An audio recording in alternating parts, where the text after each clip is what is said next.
That was a kind of prevailing thing, have a hero in the family. But then there were other people who did heroic things in other places, and there were families broken-hearted all over the country for all sorts of things, and still are with wars.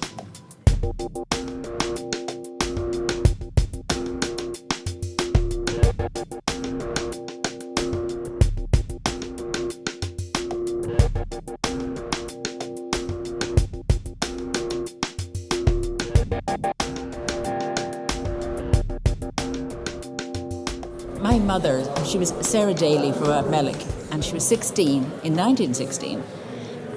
At that time, she came up to Dublin to work, and she was working in Broadstone, the railway station in Broadstone, when the rebellion took place. Now, all the guys had gone out to the races in Fairy House or whatever it is, and but the British soldiers took over the railway station, and she was working in the tea rooms there. But they kept the people on there to serve tea or to give them food and stuff like that.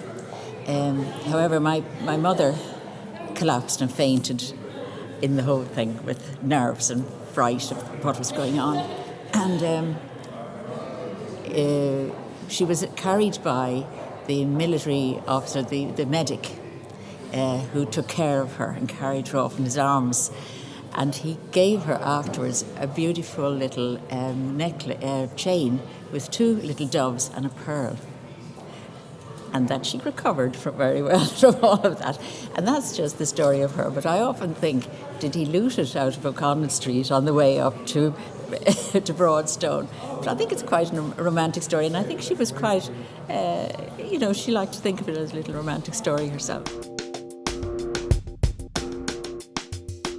Certainly in our house, we would stand up for the national anthem and so on. And it was an Irish house where my mother, although she didn't speak Irish, she knew all the things in the house in Irish and like the vocabulary. So we would have shukra and banyan, aran and stuff like that. So big thing, my mother would bring us into the parade like on Easter Sunday was really important. But it was, we stood there and we looked at the soldiers and all the tanks and marching by, and we very proudly went into that every year. And that was 1916 was really a big thing. All during my growing up, we really had the full romantic idea. I suppose in more recent times, having discovered my father's brother was killed in World War I, it linked the things together, And he actually had written a card to his wife saying, God save Ireland or something, on it, like the conflict between people. He went out as a reservist in the British Army, and he had done 3 years, nearly 12 years before, and he was called up and he was killed within the month of being called up. So that was a sad story, and I didn't know that till later in life. When I link the two together, you just see Irish people being caught up in this sad event that I had also always thought was the most fantastic thing ever. It put a different complexion on it. So today, and coming to these sort of things, I think gives us a chance really to look at not only our own story, but the stories of people and families and the human misery that war brings everywhere. It's not all glory.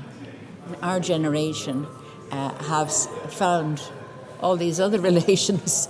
We were always looking for someone to be in the GPO and looking for somebody to have done something wonderful, maybe even died in Ireland for Ireland, like how proud all the people are of the executed, people. That was a kind of prevailing thing, have a hero in the family. But then there were other people who did heroic things in other places,